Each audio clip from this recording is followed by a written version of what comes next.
Hello and welcome to Agile Principle Run Uncut. On the show today, we have a guest with us. You've already met Rob, so Rob is back to tell us. Roy, what's Rob going to tell us today?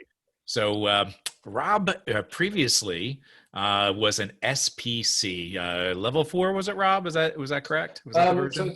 So it's, I guess, version 4. Version, yeah. Level, yeah. Yeah. So when you get an SPC, which is a safe program consultant, which will cover. There's whenever you get your qualification, it's relevant to that version of safe, which is a form of agile. Mm-hmm. So did you say safe program or safe project? Which one? Safe program consultant. Yeah. So what is safe for those who don't know it, Rob? Yeah, so SAFE is a scaled agile framework. So it's capitals SAF and lowercase e. And it's most people consider it a form of agile. It's certainly sold as a form of agile, but it is controversial, which is probably why we're sat here talking about it and why everybody's smirking. I don't need to look at the feed. you know I'm smirking about that one, yeah. But it is controversial. And whether it needs to be or it shouldn't be or whatever is a matter of personal point of view. So whatever you as a viewer think. That little E, what's the little E about at the end? Well, because SAF doesn't really work. Oh, I heard that they tried to make it for enterprise, very softly spoken, right? Scaled agile framework for enterprise, but it just didn't hold. So they just ignore the E. That's why it's hard. Well, if you look at one of their books, you can see how it's actually. So these are my manuals. So when so it says safe Scrum Master. How is agile? Is it an agile thing or a Scrum thing? So it's amalgamation of lots of different things. All right, and I think that's the part of the controversy around it.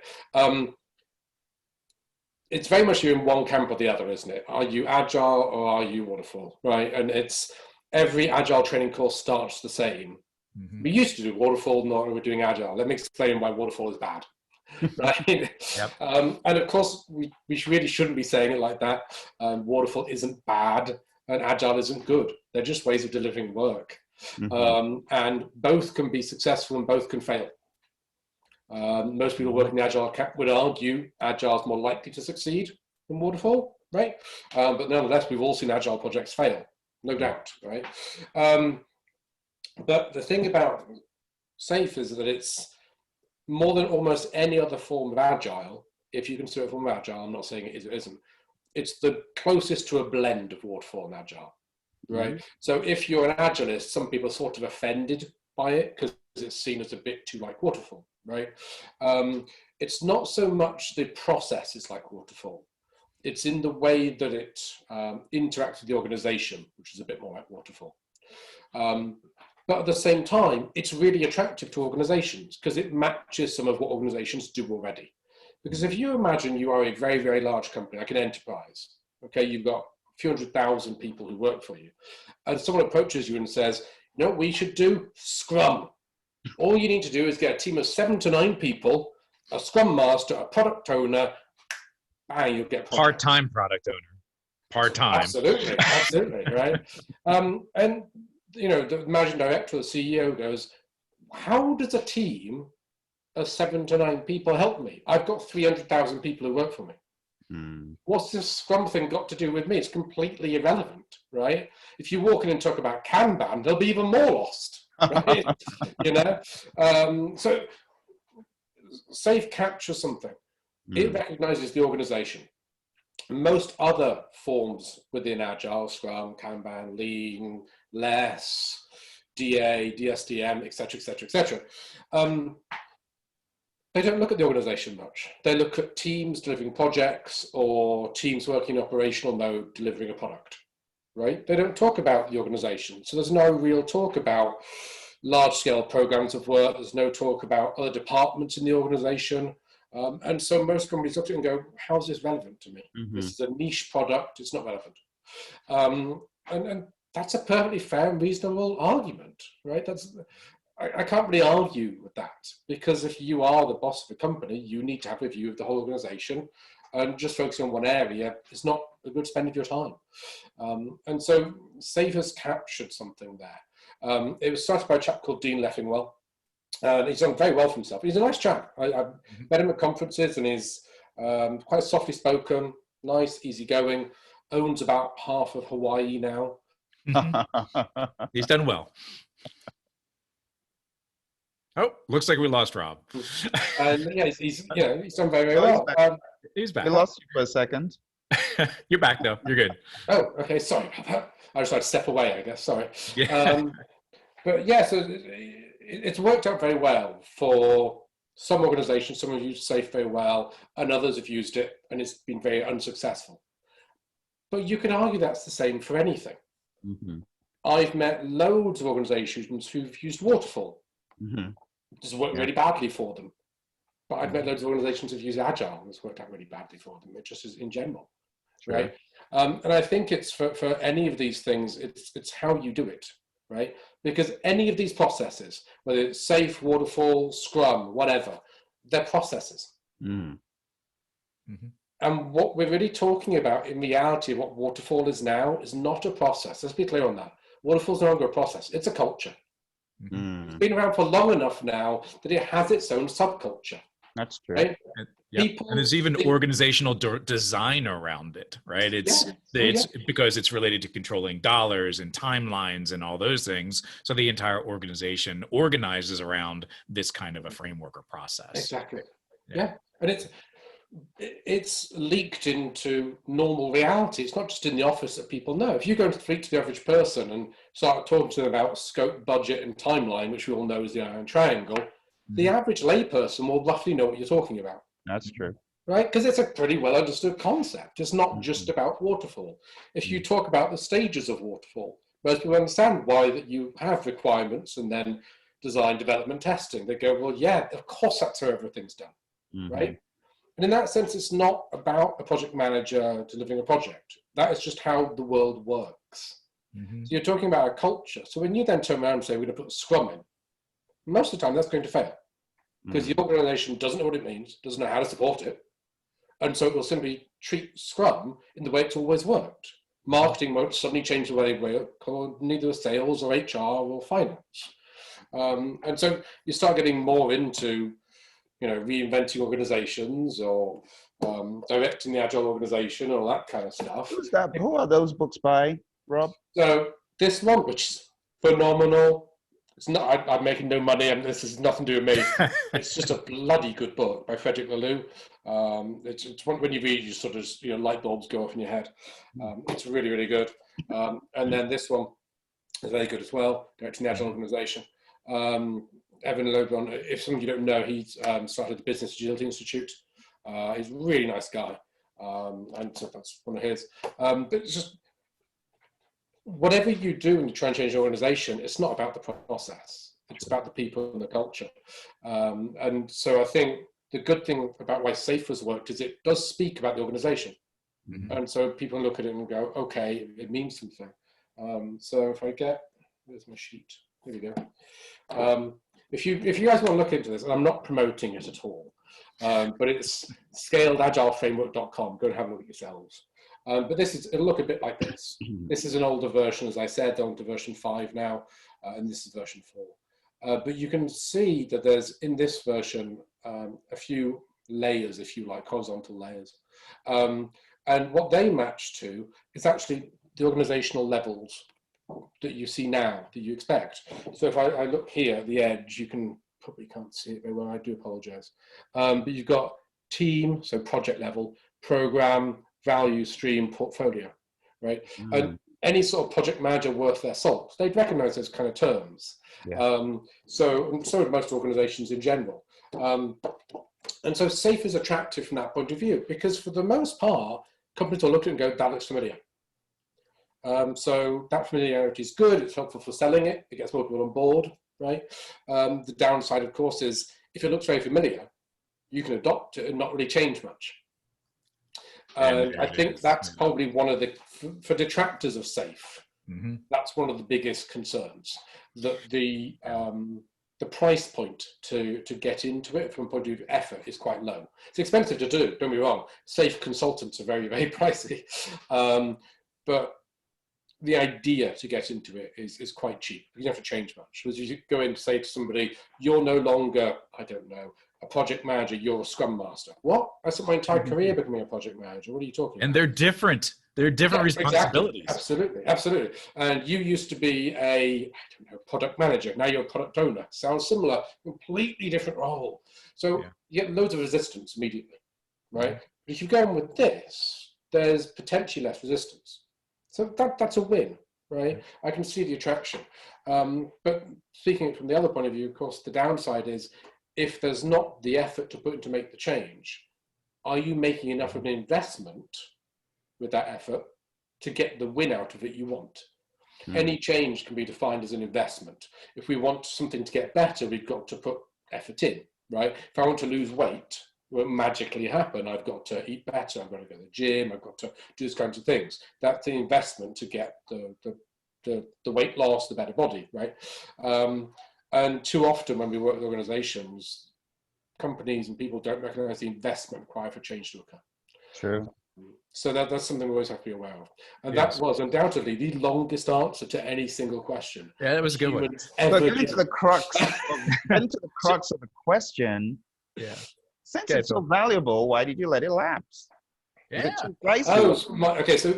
So my qualification itself, why I let lapse. So I had the SPC, the Safe Program Consultant. So there's a couple of qualifications you can get. The Safe Agilist is a 2-day course, which is that book. So you do that. That's a SPC book. I do apologize, one book. That's a 2-day course, and that allows you to go and do Safe. You know how to do it. If you want to, you can do a 4-day course, maybe a 5-day now. I'm not sure, 4 or 5-day course. Often depends on who is actually giving the course, I think. And that is this book, this thick tome here. And it's just loads and loads of stuff. So Rob, because you've been in the world of predictive, and of course you know the world of Agile inside out, what is in that book beyond what is in the manifesto or the Scrum Guide? Wow. Is it an amalgamation of all sorts of, like, just from everywhere and anywhere, or is it still within these Agile methods? What is it? They do talk very specifically about the values and principles for the manifesto.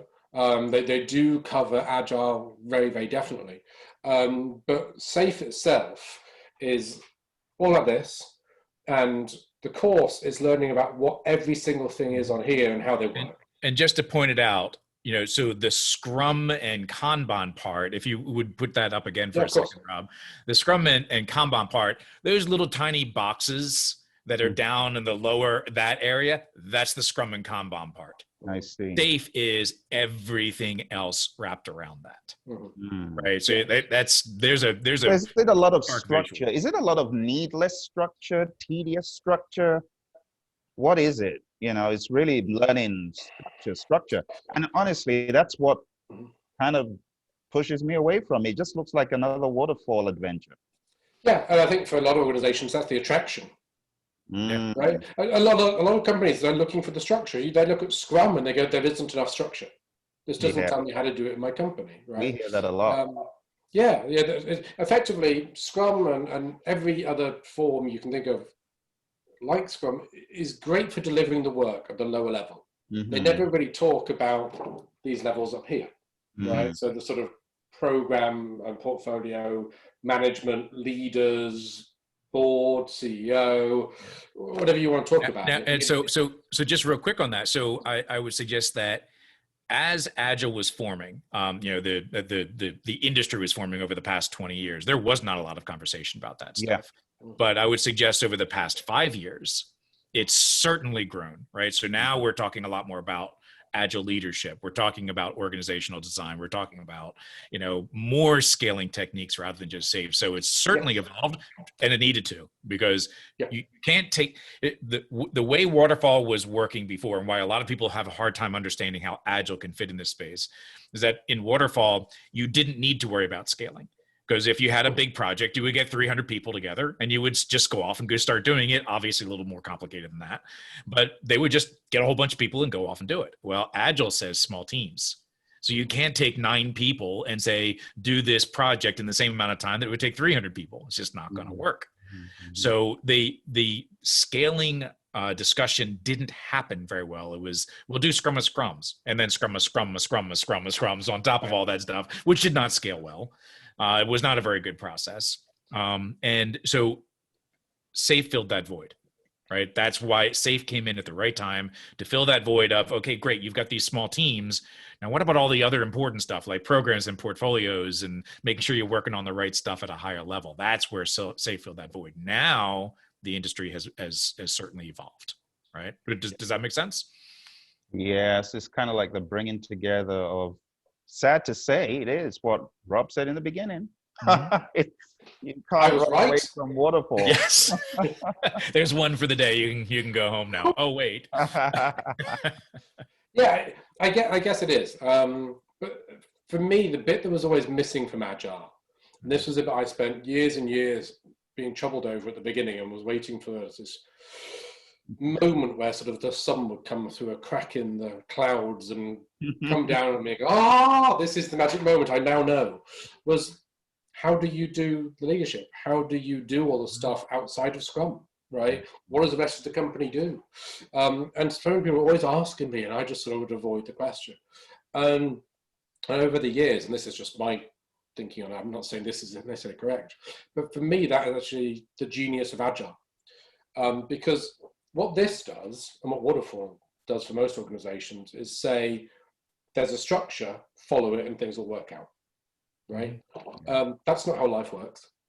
Structure doesn't actually work that way. That's why Waterfall has actually traditionally been a bit of a problem for organizations. And that's why you have people going, this company's so big, it takes ages to change. But they're still human beings. Those human beings are the same size as anyone else, right? It's not that change takes a long time. It's that if no one actually knows how they're doing things, they just do what everyone else is doing around them, then there isn't actually a system in place. You're kind of just doing it by, let's hope what they're doing works. And sometimes it does, sometimes it doesn't. For me, the idea of Agile now is actually to stop and question things. We know what the team is doing, what they're delivering. That's great. Now the rest of the company is going, how should we be doing things? We start to question things. We analyze what we're doing. Agile leaders in that way are naturally inspecting and adapting. They're looking at what they're doing and saying, are we doing the right things? What do we change? How do we get better? And in that way, the organization takes ownership of how it does things and ownership of improving. And for me, that's it. I think that's where Agile goes now. That's what we move into, that organizational or business agility. And I think that's the point. I'm teaching a course next week. It's called Agile Leadership. It's all about exactly that. It's about how will you as a leader now actually lead? And that's where the real change happens, right? The people can do the work, but they can't force the change to happen. They can talk about it. If the support mechanism is not in place by leadership, change isn't going to happen. Just that simple. So let me deduce what the answer was, Rob. So the answer was you outgrew SAFe. Oh, yes. So I did. To be fair, you're absolutely right. I didn't even answer your original question. So I got my SPC. It took me a week's course doing it. The test is ungodly difficult. It's because the questions are really obtuse. So you'll have multiple choice. Really? But the four answers, PMI-ish. Yeah, but for the four answers, 2 of them you look at and go, it could be either one of these 2. And then you've got to figure out which one it actually is. And you get so frustrated with it. It's actually, I found it really hard. I got quite tense. But I did pass. I got my SPC. And then I didn't actually ever teach a class. It was safe. Oh, wow. So I was an SPC. I could teach classes, and I was a trainer for a living. At that point, I was a director of training for one of the largest agile consultancies in America, actually. So I was doing quite well for myself. But I still never taught one of the courses, which why was that? Bad about. Was it a demands thing? Was it because there was no demands to do it? Oh God, no. So this is by far it's the most in-demand agile training, and also if you're the trainer, it's the best paid training. So I guess cards on the table, honesty time. Why did I not do the best paid training? Morally, I guess is the answer. Morally, I couldn't. I am nervous about what it can do to organizations. I think if SAFE is done really, really, really well, if you've got the money, you bring in Dean Leffingwell and you do, you know, with his team and you do it really, really well, I think it could be really good. But the majority of it is actually done by people who are going to be more like, I don't know, Ernst & Young or something, or Deloitte or something. And they'll come in and their focus is on getting money out of the situation, then moving on. Mm-hmm. And for most of those kind of situations, when that's done, the focus isn't on true change. It's about the feeling of change, I guess, mm-hmm. right? And what I'm worried about is that if we do this badly, all we do is enforce another 30 or 40 years of bad ways of working. And I've been one of those project managers in those situations who's shouted at for going in with, I've got some new issues on the project, and I've been that guy scared in the office. Mm-hmm. Morally, I want organizations to be better set up to help people and, you know, their people in the organizations to be successful, to be supported. And so I guess morally, I wasn't comfortable with it. Yeah, and that's not to judge other people who do teach it. Please don't think I'm saying that. Just personally, it wasn't something I was okay with. So I didn't. Absolutely. So that's why I let lapse. Yeah, Roy and I understand. We've had those moments and we're still having them. And I'm having those moments right now. So totally understand. Viewers, more on that later. You know, Roy and I will bring it unfiltered. So this is Rob's coming out as to why he let it lapse. And I'm sure you've bought into it, and I'm sure you've understood what he was talking about. So Rob, can you tell us, now that you are a coach and you help organizations and entities, can people find your courses anywhere about organizational change and the right way of thinking at a higher levels? If they wanted to take a course, is there some on-demand course they could take like right now if they wanted to? That's a great idea. I actually don't have any on-demand courses, but yeah, that would be a great thing to do. I probably should think about doing that. I'll send you a little check in the mail for that idea. No, I would say reach out to me, go to my website, gwspartners.co.uk, or reach out to me on LinkedIn. But most of the training or coaching that I do, particularly around organizational change, is customized because it's a very delicate topic. It's a trite thing to say, but no client is the same. Everyone's been through different situations. Everyone's got different backgrounds and personalities. And so every time I do it, it's different. But also I'm always learning and growing. And so the next time I do it, I want it to be better. So I don't keep stock versions of stuff. So it keeps growing and changing. So if anyone is interested, that would be great. Please do reach out and connect with me. You know, it's just for, you know, just have a chat and see what problems you have. If I don't think it's a good fit and I can't help you, I would never take the business. So certainly reach out, no harm there. Connect on LinkedIn. I'm very proud of my references on LinkedIn. I've got over 50, I think now, people who've recommendations, not references. They're like references. But if you go to anyone's profile on LinkedIn, scroll towards the bottom, there's a section of recommendations. And people you've worked with go in there and write, you know, what this person did well or what they like. And I'm very proud I've got a lot of recommendations. So if you want to get an idea of what I've done and how I do it, go and have a look at those. Lovely. Are there any notable... on LinkedIn as well, so lots of stuff to read that I see and do. Any notable ones we should look out for in the list of oh crikey, that's a nice question. I should have one or two ready in my head, shouldn't I? Probably should. Yeah, your marquees, right? Exactly. No, not really. I think the main thing I'm just lucky is probably the variety, because there's people there who come to my classes. And there's clients, everything from financial to governmental to insurance to marketing, sales. I've got some guys who were semiconductor business, but then also all over the world. There's those guys in there from India, from Switzerland, from the US. So yeah, there's a fair variety. So free, have a look, and yeah, please questions and ideas, write to me and we'll talk.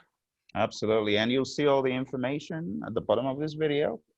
Thank you very much for joining us, and we look forward to seeing you again very soon. Bye for now.